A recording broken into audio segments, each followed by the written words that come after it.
Hello, and welcome to episode of Todd Talks and Todd Talks. People listen. Hopefully. And if you do not listen to Todd Talk, I find your lack of faith disturbing. Because today, we are going to be discussing the upcoming death battle between Darth Vader and Obito, or Obi-2, as Boomstick once said. And a lot of people are interested in this one, not just because of the characters, who are great, but because this is technically a sequel of sorts to Obi-Wan versus Kakashi, which is one of my favorite death battles of all time. I think I had it number 6 on my top 10 list, if you recall that. And this is going to be fun, especially since, not unlike the last battle, this is going to be animated by Devil Artemis, which means it's instantly going to be good. And I've already seen the preview, and it's really, really good looking. So, shall we begin? Long ago, in a galaxy far, far away. All right.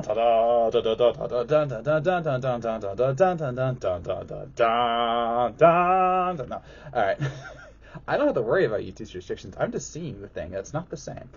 So, long ago, there were 2 Jedi. Yes, we're not starting on Tatooine. We're going to go a little bit before there. Qui-Gon Jinn and Obi-Wan Kenobi. They were tasked with trying to stop a war. Unfortunately, the negotiations never took place. And through their adventures, they had to end up on a planet called Tatooine, where they met a young boy who decided to help them named Anakin Skywalker. And this would change the fate of the entire galaxy, for better and for worse. I love the prequels, so shut up. Prequels better than sequels, and it's not even close. You heard me. So, Anakin was a slave, raised by his mother, and he had no father. Gee, wonder what that means. It was the Force. And he dreamed of freeing his people as a mighty Jedi. But because he was a slave, that dream seemed so far, way out of reach, until, of course, he met Qui-Gon and Obi-Wan. Through some hilarious adventures and a pod race, which is actually really good, Anakin was brought into the Jedi Order. And things went great. Well, not really, because he was almost immediately thrown into a galactic civil war.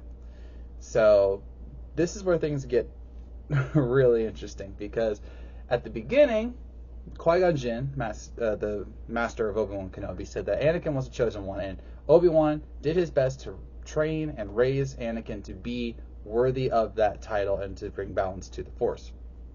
And to his credit, Anakin was an incredible Jedi.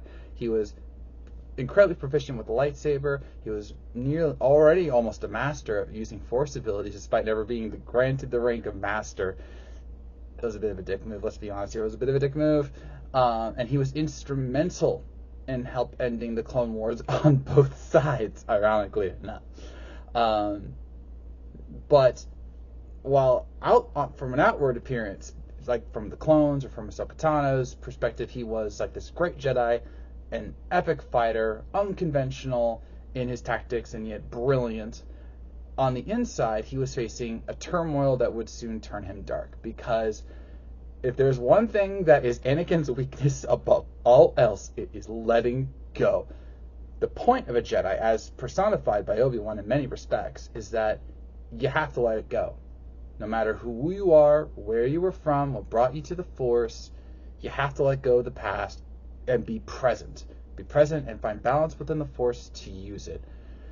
Anakin could not do that. He never could do that. Not as a child, not as a teenager, not as an adult, and not as Vader, who we're still getting to.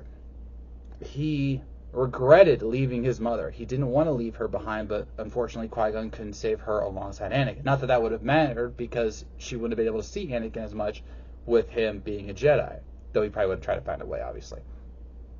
The other problem was that, as noted in the Death Battle preview, the Duel of the Fates thing, that's more important than you might realize, as noted by Star Wars mastermind of the modern generation, Dave Filoni, because he stated perfectly that if Qui-Gon had lived in the Duel of the Fates, Anakin would have had a father.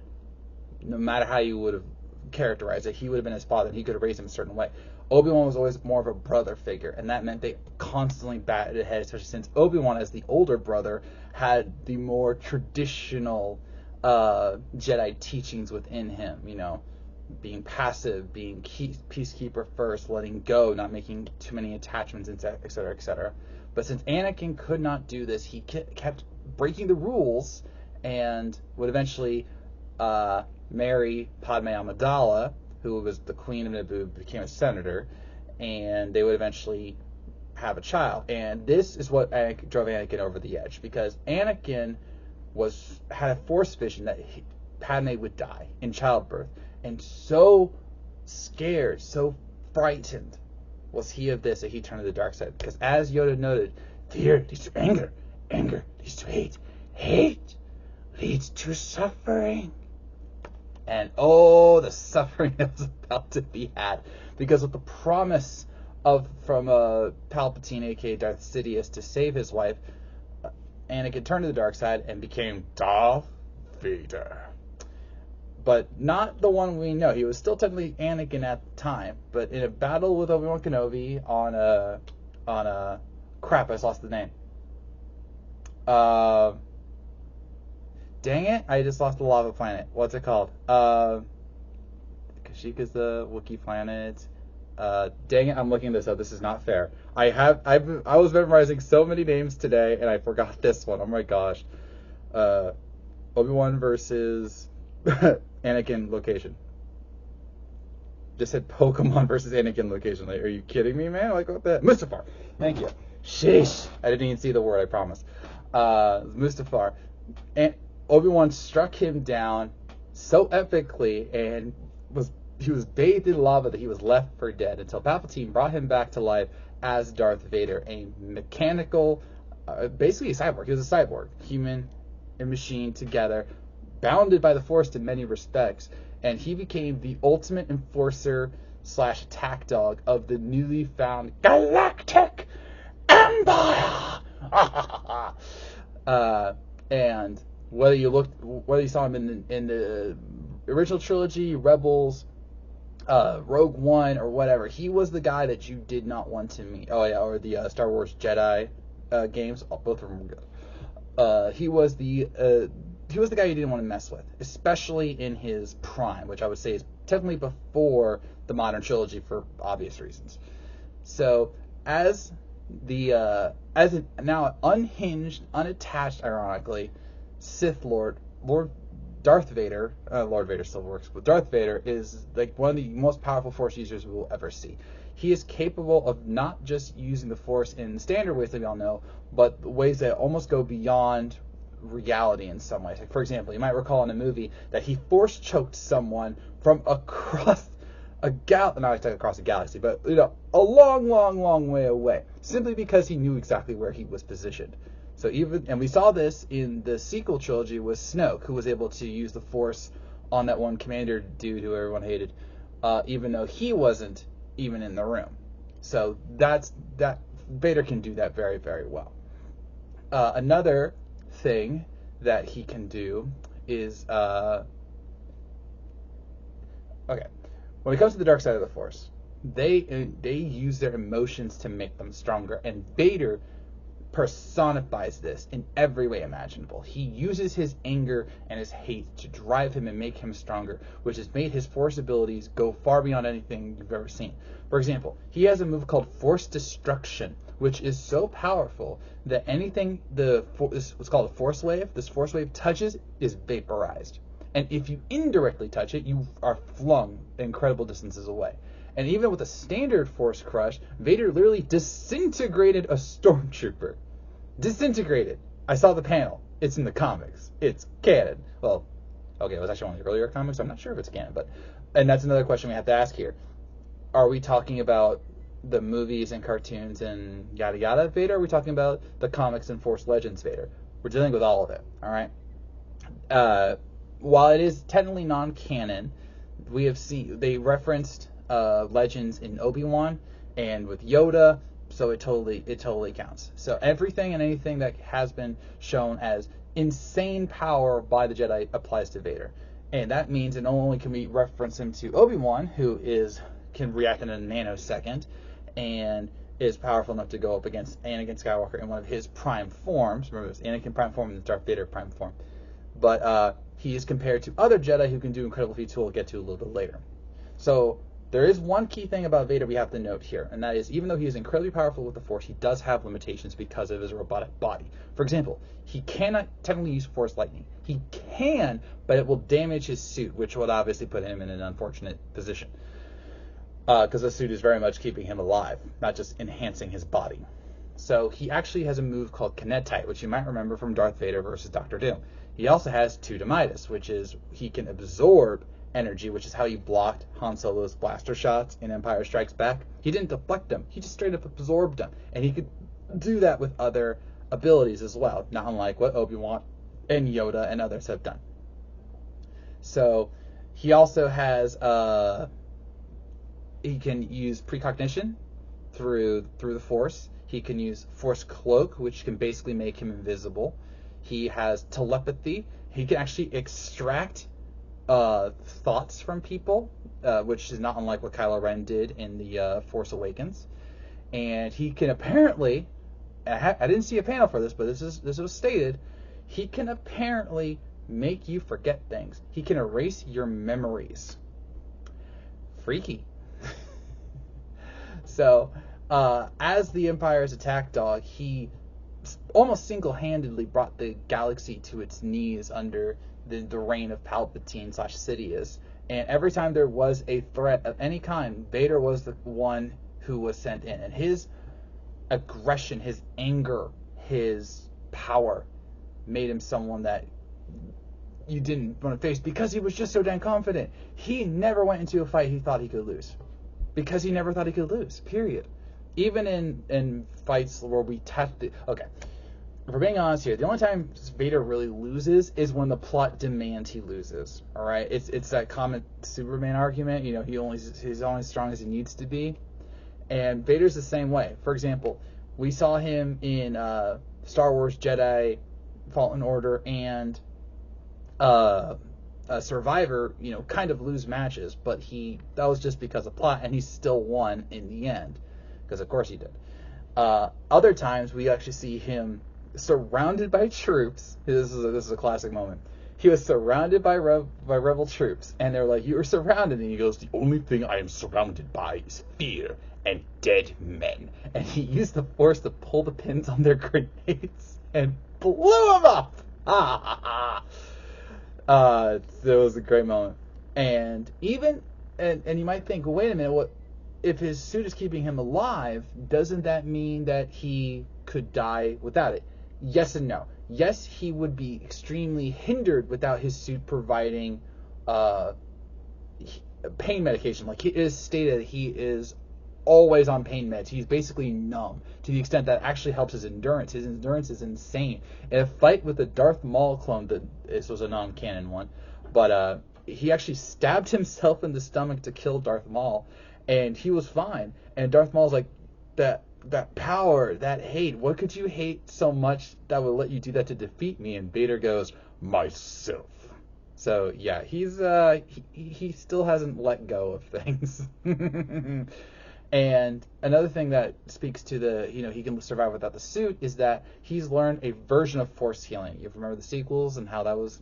Yeah. He does it though to repair his body slowly, but also to make it so he can survive without the suit for only a few minutes at a time. But he can do it. In fact, he actually went up to the atmosphere at one point and survived just on the Force alone without his helmet. So when you combine the power and remember, this is the guy who said the power to destroy a planet is insignificant compared to the power of the Force. That is the power that Vader is dealing with here, or unleashing here. He kill people so effortlessly and has done so in the past. And that's not even speaking of his lightsaber abilities, which he uses Form 5 and Form 4 Natsaru, which is what he used more when he was Vader. He was Form 5 as Anakin, which is why you never see Vader with two lightsabers. So between his lightsaber mastery, Force mastery, and everything else, he is just this almost unstoppable killing machine. And even though his body is hindered, he can use the Force to make himself faster, stronger, more endurant, and so on and so forth. He was built to be the ultimate Sith Lord, and he technically was. Until he eventually turned around, saved his son, and brought balance to the Force. Suck it, Rey! Seriously, I hate the sequels. Alright. Moving on to Naruto. Well, actually, kind of. We're going to talk more about a different character named Obito. Obito Uchiha, who actually has a similar backstory to Naruto in that they both wanted to be Hokages. And initially, they were both kind of bad at the ninja thing. However, after enrolling in ninja school, Obito not only began to show off his power, although not as much as his rival Kakashi. What is it with Kakashi being a rival to so many people?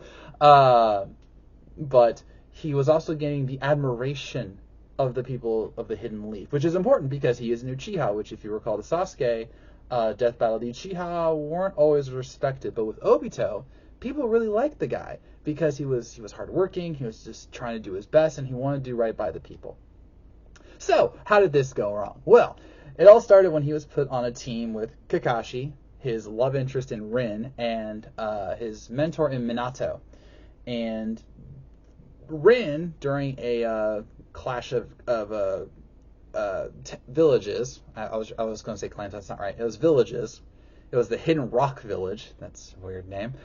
Not that Hidden Leaf's much better. Anyway, Rin got kidnapped and was subjected to mental torture to try and extract information from her. Kakashi and Obito tried to go and save her. They were successful, but not before the enemy ninja literally brought the cavern they were all in down on them. Obito sacrificed himself to save Kakashi and had half of his body crushed. And in the process, he gave his eye, his Sharingan eye, to Kakashi, and the end. Except, he was brought back to life, of sorts, because of White Zetsu, a.k.a. Madara Uchiha, the true big bad of Naruto Kaguya.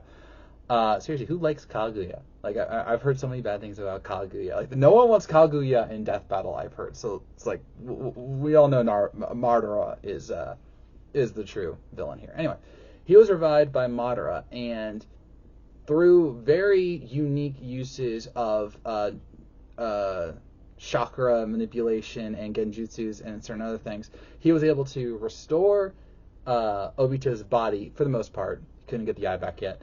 And actually trained him as his own disciple, which meant that he could use not only the techniques that are prevalent with the Uchiha clan, like fire release techniques, but he actually taught him how to do wood release. He can do other forms, including earth release to a certain extent. And Madara, raised Obito to basically be his ultimate pawn in the Infinite Tsukuyomi plan, which, remember, was to basically trap the world in an illusion dream state. It's a thing. So go watch the Madara Death Battle. I'm not going to explain it all. But Obito wasn't exactly, let's just say, with it at first. Because why would he? I mean, yes, this guy saved his life and whatever, but he wasn't exactly evil. He wasn't there yet, all right? So what does Madara do? Well, he sets up a situation where Rin, remember her, was kidnapped again, and Kakashi was forced basically to kill her. If Rin jumped in front of an attack because she was basically a time bomb because of a three-tailed beast that was trapped inside her, I don't want to get into it. But Rin dies by Kakashi's hand. And so Obito, who was there at the time by Madara's planning, saw his best friend kill his potential girlfriend, even though she never felt the same way for him. And that drove him to the curse of hatred, which is how he got his Mangekyo Sharingan. See, I had to relearn so many words just so I could say it right, okay? So I'm allowed for forgetting Mustafar for a brief moment. Brief moment. So this is when the big turn happens, because after unlocking the Mangekyo Sharingan, Obito just lost it. He was like, you know what, screw it. We're gonna rewrite the world, we're going to save it from itself, and we're going to make people realize just how effed up they made things. So, let's get it started. And that is where Obito honestly became one of the most feared people in Naruto, because he was responsible in the background for just about every major event that would happen leading up to Madara's true resurrection. He was responsible for the attack of pain on Konoha, which eventually led to the death of Jiraiya. He was responsible for the Fourth Great Shinobi War. He was responsible for certain groups getting wiped out, and the five Hokage, I believe, getting attacked and almost killed, if I recall correctly. There was a lot of lore here. And then of course the resurrection of the Ten Tails Beast, who I will get to because that's a question a lot of people have. So, Obito was the mastermind behind all of it as part of Madara's plan, and then inevitably the plan was to resurrect the Ten Tails Beast, attach him and Madara's body to it, and then institute the infinite Tsukuyomi to brainwash the world. The problem was that things weren't always going to go to plan, especially when Kakashi kept getting involved, and Naruto and Sasuke and the allied shinobi forces and whatever, who even without the Ten-Tailed Beast, Obito could take almost on his own, and that is because of his incredible ninjutsu, genjutsu, and all sorts of jutsus. All right. Much to Madara's joy, Obito was a late bloomer in terms of his ninja ability, and by the time he was fully trained and fully revived, he was a threat to Kakashi, to Naruto, to Sasuke, all of them. And he has beaten them multiple times over, including Kakashi, like right before the end. It's complicated. He beat Naruto. He even helped try and raise Sasuke because he saw him as valuable, either as a pawn or something more, or maybe just someone who understood the pain that he was going through because of his own brother, remember, Itachi.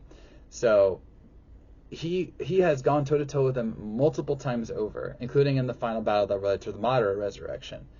And he can, because of his unlucky the Mangekyo Sharingan, he got his greatest power ever, which was Kamui. Now, this is where I absolutely have to be clear here. We can't directly compare Obito to Kakashi in terms of Kamui usage for a simple reason. They use it differently. Now, it's said it's because Obito is a true Uchiha, and obviously Kakashi is the copycat ninja. So, while Kamui can send someone to another dimension, which is how Kakashi has used it time and time again, how Obito uses it is much more, let's call it refined. All right? So, you might recall the whole phasing thing that Obito can do. Well, that's technically not phasing, it's just straight up intangibility. And this is a byproduct of Kamui. It's really freaky. What he literally does is he will teleport parts of his body to the dimension that Kamui sends everything to. And he will use that intangibility to basically absorb attacks and make foes think they've won when he's totally fine. It's freaky. And then, of course, he can use teleportation on himself and on others to get to the other dimension and then reappear wherever he wants. Okay? So, there are some restrictions to this. The biggest one being, if he's teleporting, he cannot be intangible. If he's intangible, he cannot be teleporting. It's one or the other. He cannot do both at once. So, and I was like, well, didn't you just say he's teleporting limbs to get intangible? Yes, but that's a focus thing. All right, his body is still there. It's just he removed certain parts. So, like, if he gets stabbed through the chest, like, I don't know, the lightsaber, which you will see in the death battle, he can just absorb because he's not actually getting hurt. It's a weird thing. I don't pretend to understand. It's anime, everybody. So he can use this to basically warp around the field, and that actually became, for the longest time, his go-to move. All right? So, like, Kakashi's got his lightning blade, Naruto's got his shadow clones, Sasuke's got his emo. It's true. And then Obito would just use his teleportation and intangibility to go anywhere, everywhere that he wants to screw with opponents. And then, of course, yes, he's got fire release. He's actually got 6 paths power. Don't ask me why. And so he can use, like, the various elements, which is impressive. And then he's got Izanagi. Now, this is a tricky one, too, because Izanagi is defined as being able to rewrite reality to your will.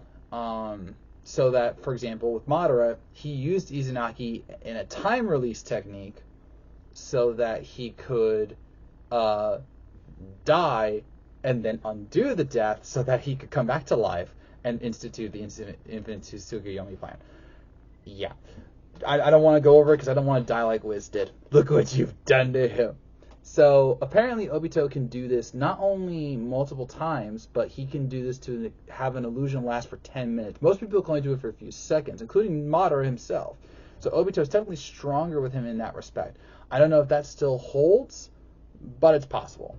Again, it's really complicated when you get into his powers. And then, of course, in the final stages of the Infinite Tsukuyomi plan, he revived the Ten Tails Beast alongside Madara, fused his body to it, and became the Ten Tails Jinchuriki. Yep, Jinchuriki. I remember how to say that.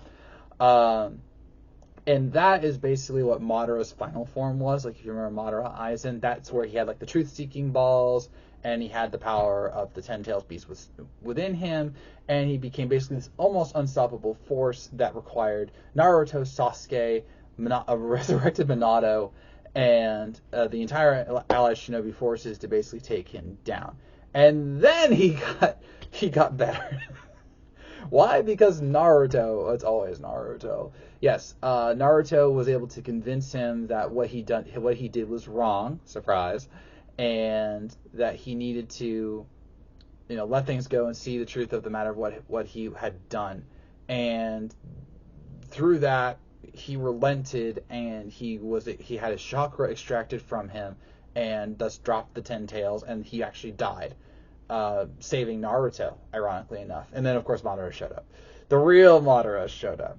So, yeah, Obito, what a guy. Also, he was also went by Toby, apparently, and used that to fool people for so long. I'm not even going to get into that. A lot of people wanted Toby to show up in Death Battle. I'm like, I'm good. So, who wins in a battle between Darth Vader and Kakashi? Now, many people think that Darth Vader is going to win because Obi-Wan beat Kakashi, and then I saw just as many saying, wait a minute, they're not the same characters, and Obito is technically stronger than Kakashi was for various reasons, so technically he could beat Vader, especially in Telltale's form. So this is actually a little more complicated than I thought it would be, and I'm glad I went deeper into the research here, because what this really boils down to is this. Is the Force not greater than chakra? I think we can all agree that the Force is greater than chakra. Can Obito overwhelm Vader with Ten Tails power? Yeah, Ten Tails power. We're not talking about Kamui. Kamui is not a problem here. Remember, Vader has beaten Obi-Wan, who can react in a nanosecond, and he's beaten him multiple times, including now in the Obi-Wan series, which is canon. All right. So and it was the Revenge of the Sith that said he reacts in nanoseconds and at light speeds. So in battles against certain droids. So that's multiple instances of him beating Obi-Wan in his prime, okay, or at the very least holding his own against him. So that's not the issue here. And that means that if Obi-Wan can dodge Kamui from Kakashi, Vader could do the same. The other problem here is that again, it's a question of Ten Tails, and that's tricky because Madara, as we saw Madara versus Aizen, the truth-seeking balls are able to just obliterate people. They can totally do that, but the Force can stop projectiles. And I was honestly teetering on who would win here, and then I rewatched the ending of Kakashi versus Obi-Wan, and at the end sequence, they noted that a Jedi that was directly compared to Obi-Wan in the canon books, or the uncanon books, who knows anymore, was able to move a black hole. Move a freaking black hole, okay, which is like 14 petatons of force. Way bigger than anything Madara, Obito, Naruto, Sasuke, any of them have done. And Anakin / Vader is stronger than Obi-Wan. So that guy, that Jedi, moving the black hole and being compared to Obi-Wan, and Vader being stronger than Obi-Wan, means that Vader could probably overpower the Ten Tails. Not to mention, also as I said in the Death Battle, while both of them have hexes against mental problems and illusions, which we saw in the Death Battle of Obi-Wan Kakashi, Vader can just straight up crush you with his organs, and he don't give a dang about being civilized about it. If he really wanted to kill Obito, all he would have to do is really just crush his organs from the inside, which Obito still has, with or without his resurrected body, and Obito wouldn't be able to do anything about it. And while intangibility would be a problem, it's not a problem against the Force. Not to mention, it doesn't matter if you're intangible if the Force can just hold you down, which Vader has totally done in the past. Now, he may not be as mobile as he used to be, but he is compensated for that with his Force powers, which make him just as fast and just as powerful and incredibly enduring. And so nothing that I have seen outside of the truth-seeking balls would be able to really hurt Vader from Obito's standpoint. All right, because again, Kamui would not work against him because he'd be able to precog his way out of it. He'd be able to force pull him multiple times to get him in close. Intangibility would just be an annoyance to Vader. He'd figure a way out, because remember, he's a brilliant tactical mind, as both Anakin and Vader. He can figure it out. And in the end, Obito would have to go 10 tails, and I just don't think that would be enough. So I am going to pick Darth Vader to win this death battle. All too easy. Actually, it wasn't easy at all. So, with that, I'm ending this episode of Todd Talk. Who do you think is going to win between Darth Vader and Obito? Let me know in the comments below. So, I thank you for watching. It made me as far I know you were listening, and I'll see you around.